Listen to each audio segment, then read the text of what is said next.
First of all, the 1992 or the Fourth Republican Constitution has proven to be the most durable constitution this country has had. The Constitution has afforded this country 30 solid years of democratic stability. And if you go back into our post-independence history, no constitution lasted so long. And this is the reason why everybody is celebrating the 1992 Constitution. It has lasted, it has given us stability, it has given us democracy.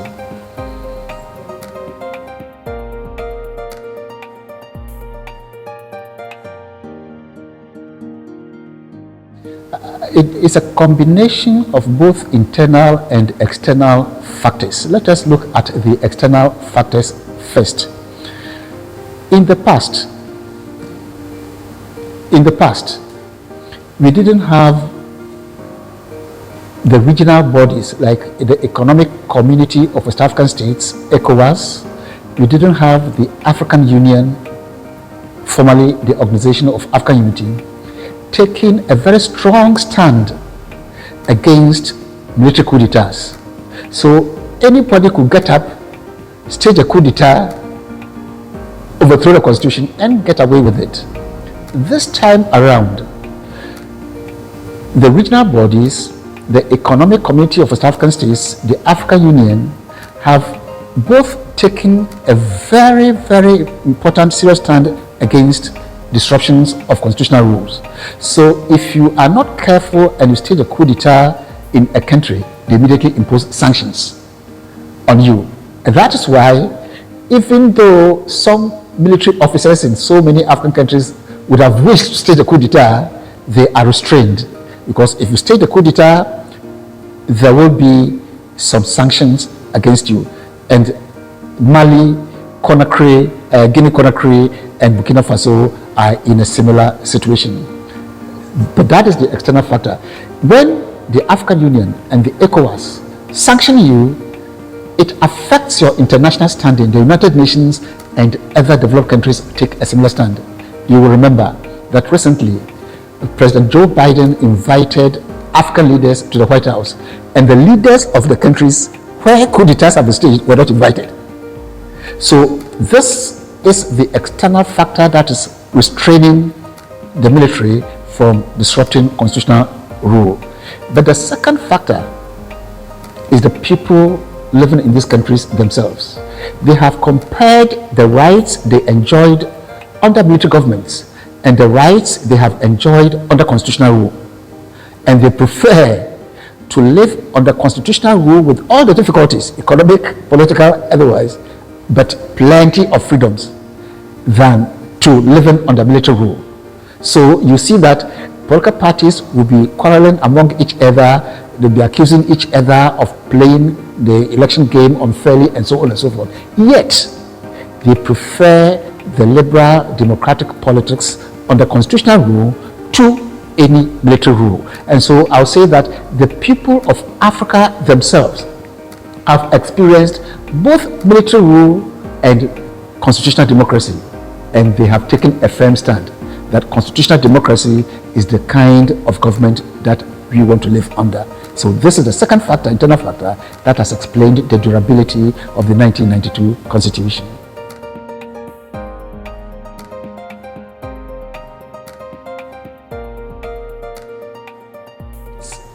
Extremely difficult.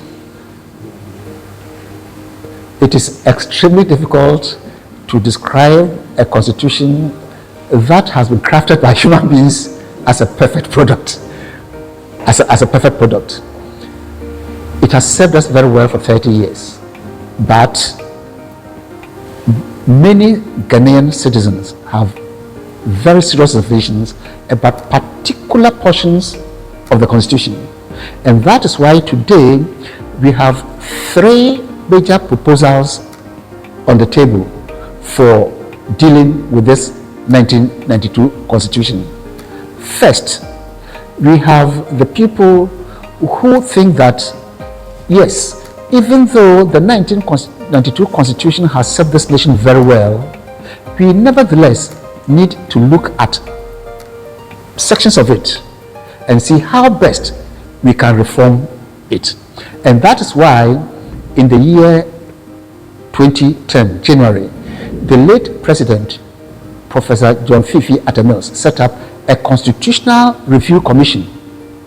This commission recommended a very comprehensive review of the 1992 Constitution. The point is, it has served us very well.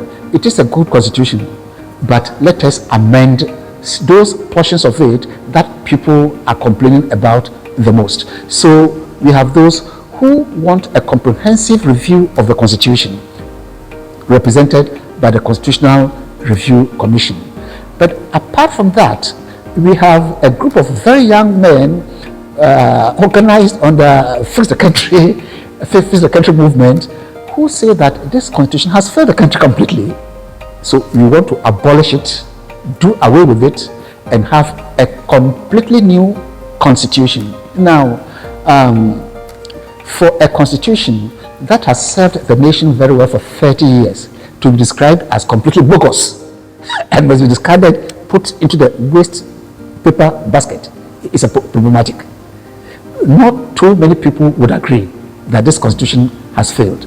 So IDEC, and incidentally the New Patriotic Party government under the leadership of President Nana Addo Dankwa Akufo-Addo, think that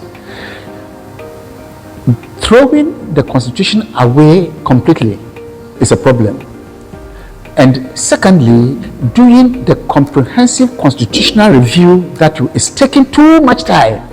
So let us do a very limited constitutional amendment, amending just a few provisions of the Constitution, very limited number of provisions of the Constitution, that would in the meantime move the nation forward. And that is why the Institute for Democratic Governance, and incidentally also the President Nana Addo Dankwa Akufo-Addo, support the amendment of Article 2431 of the Constitution. The amendment of this article would enable the people living in the districts to elect their own district chief executives. At the moment, the Constitution says the district chief executive should not be elected but should be appointed by the president. Second, look, our present Constitution has created a contradictory situation. At the national level, political parties are allowed to operate freely, but at the local district level, political parties have been prohibited. Let us liberalize the system. Let us democratize the system and allow political parties to operate in the district in the same free way that they operate at the national level. So for those of us who are advocating a limited constitutional amendment, these are the two key provisions of the Constitution that we want amended for the time being. It doesn't close the door to further amendments.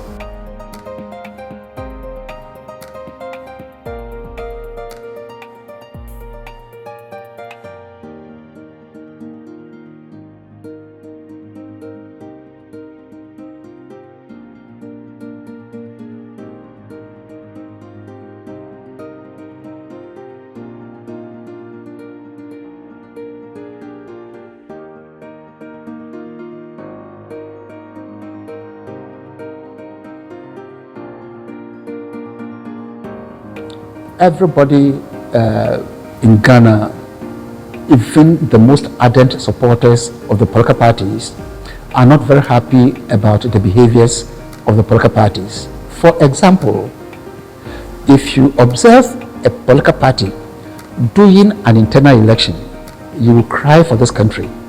The amount of money they spend on the campaign, it doesn't speak well of a country that is complaining of money. If you saw political parties spending money on their campaign, recently the NDC did their national executive elections, billboards, nationwide tours.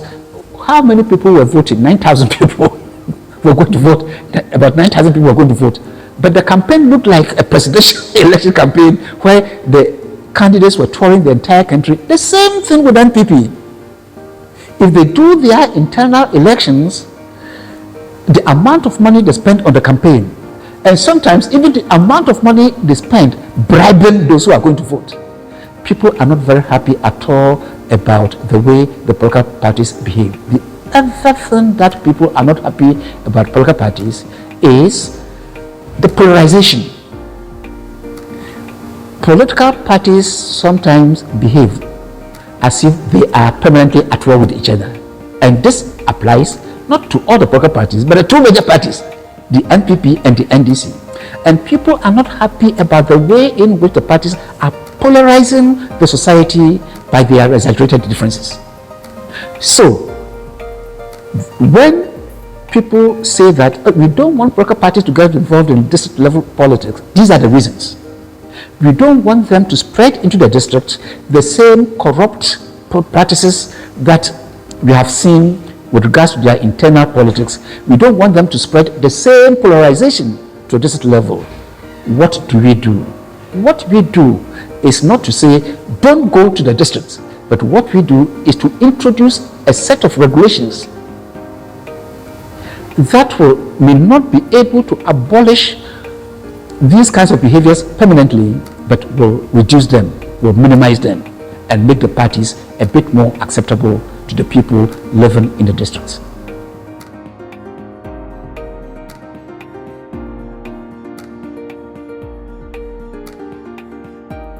The population of African countries, very youthful, very, very youthful. You wouldn't believe that 57% of Ghana's population are below 25 years. And if you extend this just by 5 more years to, let's say, 30, or even another 5 years, 40 years, about 70% of the people are below 40 years. So Africa has this advantage that it has a very youthful population. It is a big opportunity. The youth are energetic, and today the youth are even more educated than generations before. They know how to go to internet. They are technology savvy.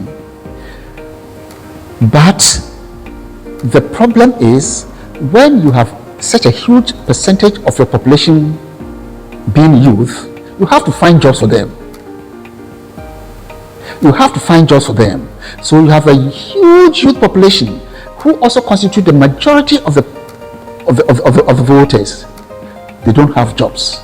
And these are the people whose problems you want to address. And these are the people who you want every constitutional reform to benefit. Therefore, you fall on this very huge proportion of the population, convince them that it is possible to reform our political system. It is possible to amend our constitution to make it more productive for the society and especially for the youth.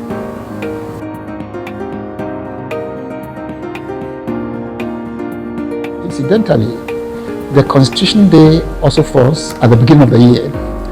So, 2 things I can say. First, to wish everybody a very happy and a prosperous new year. And second, to encourage the good people of Ghana that this constitution has served us well, and let us strive, make every effort to ensure that we amend it to make it even more beneficial to the good people of this country.